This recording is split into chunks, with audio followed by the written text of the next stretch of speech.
ارادت دوستان، این گیربکس بهمون مراجعه کرده که دنده سرچ به صدا جا بره. معمولا کاری که کشوی تودریش با عوض بود. کشوی تودری دنده 5 اما ورسیم همین دندن خالی، همین برنجی خالی به تراشگوری عوض کنیم که هزینه الان برنجیش حسابی حساب کنیم کشوی تودری مال 34 تقریبا من هلوهش 100 میلیون و 500 اما به مثلا 700 ساعت میلیون تعمیر کنیم سیاه دوباره بندیم میشه. تخصص بنده گیربکس هست.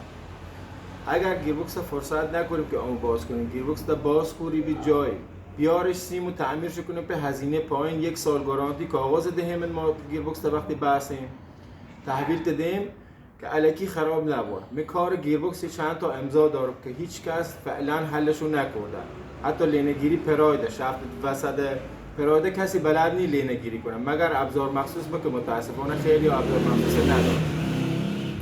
هر وقت گیربکس تو خراب دید، هر مورد دنده پرونی دایزوزه بکشید، هر موردی داشت به امو سپارنش به کمترین هزینه به 1 سال گارانتی تحویلتون دیم که کار درجه یک استفاده داری سی تو زنیم.